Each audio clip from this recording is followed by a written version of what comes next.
Patrik Keller, and it's a joint paper with Ben Glickenhaus, George Bissias, and Greg Griffith on a secure and fair blockchain for cash transactions. Patrik, you have the floor. Yeah, thank you. Yeah, well, you already mentioned the title, so I can skip it. Just want to say thanks to my co-authors. George is actually sitting behind here. The others are at work. Yeah, I'm talking about a proof-of-work cryptocurrency protocol.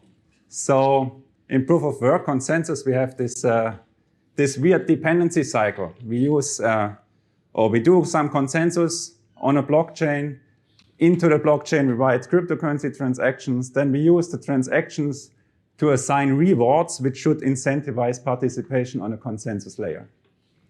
Now, that's circular. As soon as anything breaks here, the whole system might come down. So for example, if we have inconsistency on a consensus layer, we might get some debasement of the cryptocurrency, debasement of the rewards, and then churn on the proof-of-work consensus layer.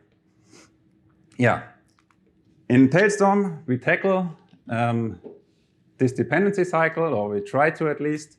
And our conclusion in the paper is that Tailstorm improves on Bitcoin regarding consistency, transaction latency, incentive compatibility, and decentralization.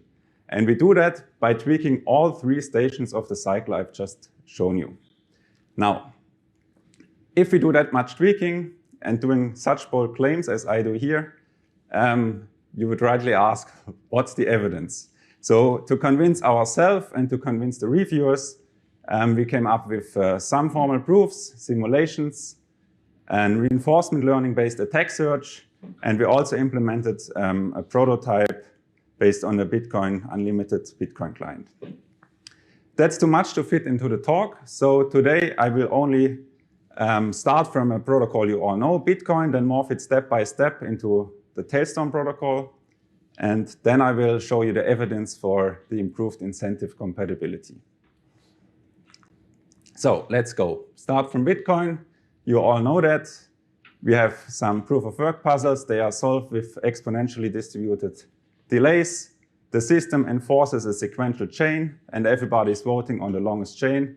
So in the end, yeah, everything is sequential, and you order these proof-of-works. In the meantime, users are submitting cryptocurrency transactions, and the system now, or the miners, accumulate a set of transactions, write them into the sequential chain. Because this list is already ordered and the chain is ordered, you get a transaction ordering of the user submitted transactions. And yeah, then the proof of work is not only like a vote, but also called a block. Yeah, example for inconsistency is if somebody is trying to submit conflicting transactions, for example, a double spend. I indicate this here with this green and blue slightly offset transactions. Bitcoin forbids recording conflicting transactions in the same block and also in the blockchain. So the only remaining strategy to induce inconsistency is by forking the chain and write these two conflicting transactions into two different blocks. And then we are in a race situation. Everybody's voting for the longest chain, he thinks, and so we end up with a race, and eventually this race will have a clear winner, and we know which one was the right transaction. The problem with this is that network delays might slow down the honest part of the network. So recall we have long delays and short delays. That's by nature of proof of work. And as soon as we introduce a network delay, delta here, it might be that some transactions, like the red crossed here one, some blocks cannot refer to the latest block, and then we get something like an so-called orphan. This delays consensus, so we'll know later. And now when we speed up the chain to increase throughput or latency or reduce latency, then we emphasize or get worse on this problem here. So the solution to this, which everybody does, it's not our idea, but is to deviate from the sequential chain and try to include the orphans back into the chain. One of these schemes I presented at AFT last year. I called it parallel proof of work, and The idea is that we have like a k configurable number of proof of works per block. And here k is equals 4. So as soon as the fourth block is found, the next block can be proposed. Yeah, this has then fewer orphans, and in the paper we show that it also has faster consistency.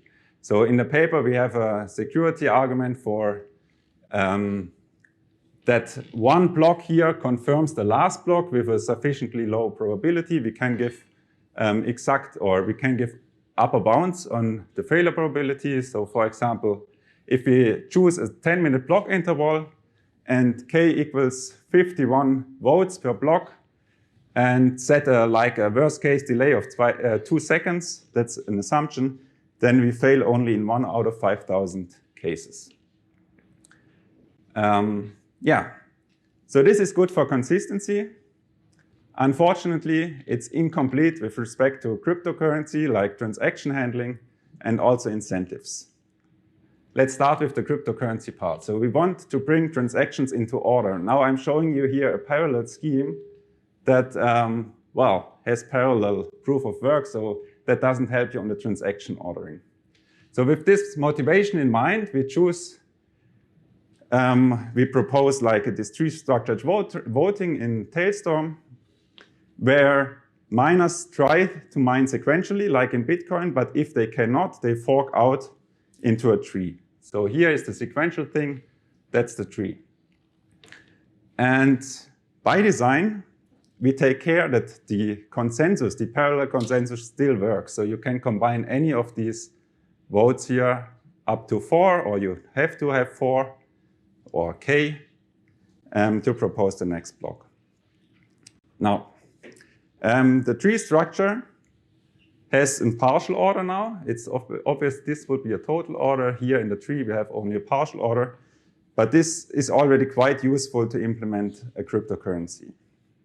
So in Tailstorm, we now store the transactions not in the block, but in these what was previously a vote. And we do some renaming. Votes become subblocks, and blocks become summaries.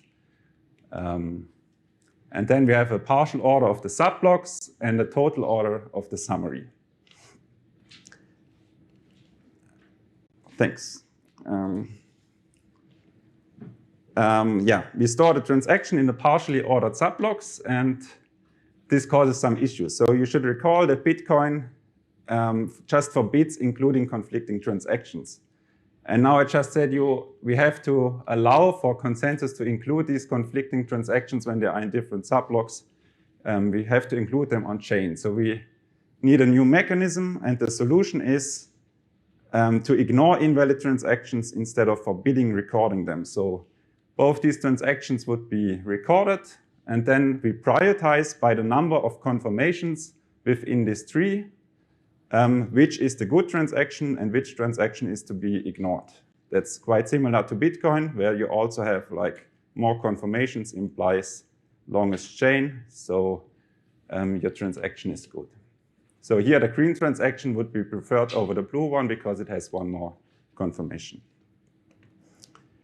This introduces now two types or a second type of confirmation. So from the parallel proof of work analysis, we get a strong form of consistency when you count summary confirmations.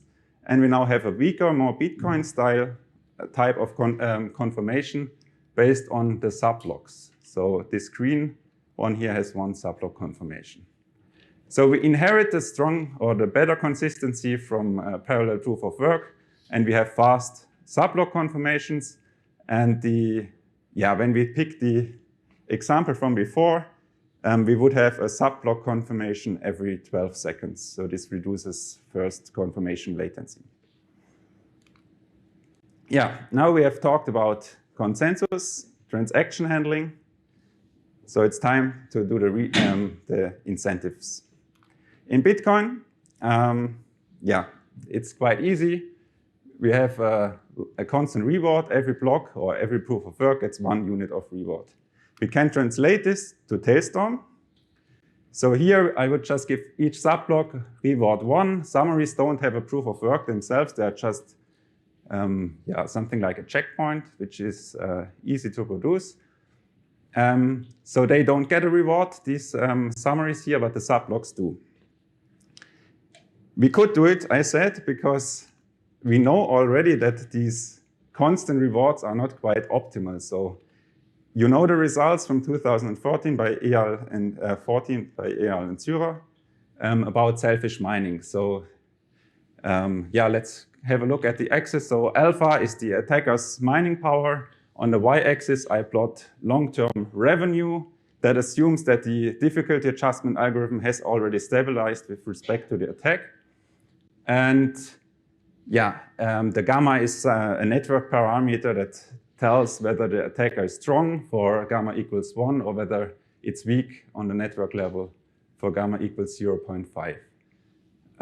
What we expect or what we want, if the system would be incentive compatible, we would see that everybody's getting a fair share, or the revenue equals the mining power. That's the black dashed line. But unfortunately, as the attack shows, Bitcoin in any configuration is not incentive compatibility, and it gets worse if the attacker has some network level capabilities. Good. How does it work? The attack is based on block withholding, or information withholding more generally.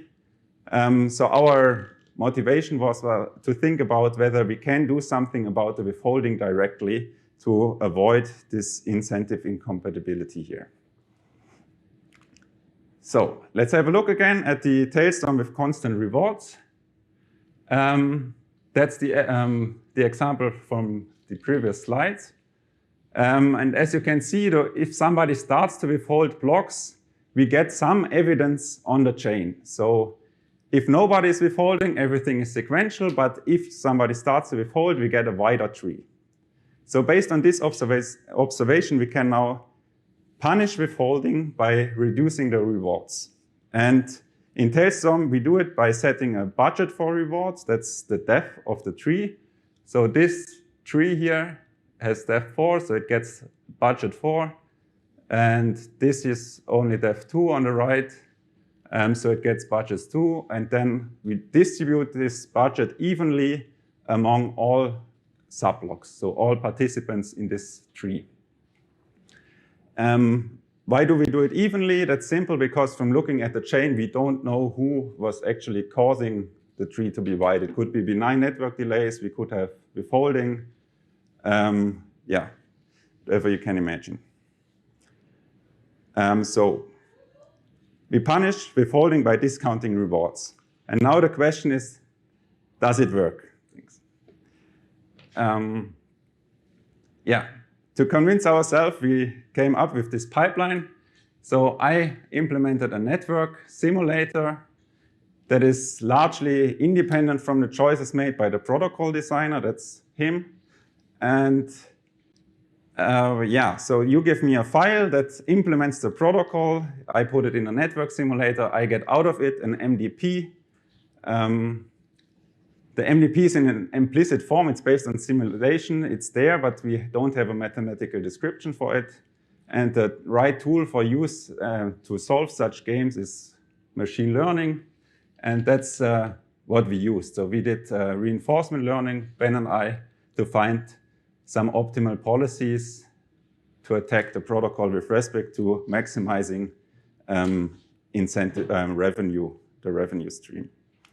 From this pipeline, we could get interesting results. So for example, we specified parallel proof of work as presented last year at AFT.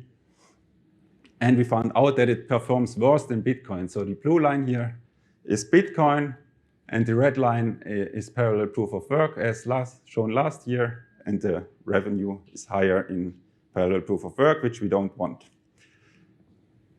Then we specified a second protocol that's parallel proof of work with a fix applied, or also Tailstorm with constant rewards, as we have seen previously. And it's simply removing the complex leader election mechanism I've presented last year. And then we get this green curve here. That's it's this instance here, it's a bit higher than Bitcoin, but otherwise lower. The next result is that discounted rewards actually outperform constant rewards. So now I've removed the red line for the broken parallel proof of work and added the red line for Tailstorm. And yeah, compare the red line to the green line to compare discount versus constant reward. And the blue line still shows Bitcoin as a reference. That was the evidence, at least for low gamma. Here you see it for high gamma. Almost forgot that slide. For high gamma, it's even more apparent how the differences are. Thanks, 2 minutes, but I'm already at the end. You've already seen the conclusion. Now you should understand at least some parts of the conclusion. If you're interested, have a thorough look at the full paper or ask your questions now or approach me later. If you don't want to talk about proof of work, we can maybe talk about internship opportunities. Thank you for listening.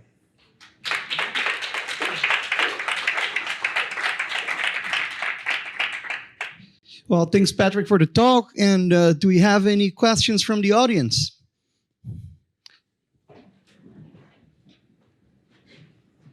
So as dependent on the K that you want, right? If you have something of depth K minus 1, for the last subblock or whatever it's called, someone has an opportunity to selfishly mine, right? Exactly. So the orphans happen on this boundary here across summaries.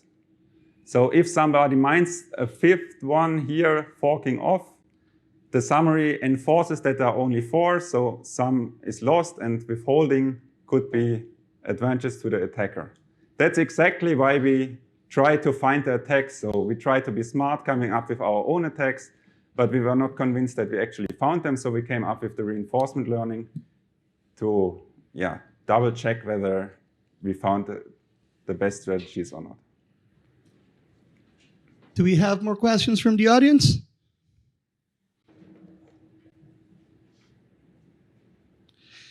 I have a question about the finalization times in this scenario where you have this, Tailstorm in the end with people voting to create the summary. How does it affect the time it takes to achieve common prefix in this parallel POW with all of the mechanisms you added? What do you mean by prefix? Common prefix in the GKL model for proving security of these POW consensus protocols. Yeah, so our proof is a bit weaker than that. We are only in the parallel proof of work. Let me show some results here. So we derived in the last paper, that's the parallel proof of work paper from last year. We came up with this table and we were comparing things. We don't actually consider the full thing, but we are looking only at the probability that two summaries are confirmed. And we are counting votes, like who is faster at getting the K votes. And these bounds, this gives us concrete bounds, like also presented at AFT last year. And the compressed result now, this one line I used for the example, it tells us that with this 2-second worst case propagation delay and a 25% attacker, we have this failure probability of, in the Bitcoin case, 9%. Then in the improved Bitcoin case, it's 1%. And with our parallel proof of work proof, we get a bound of 0.02%.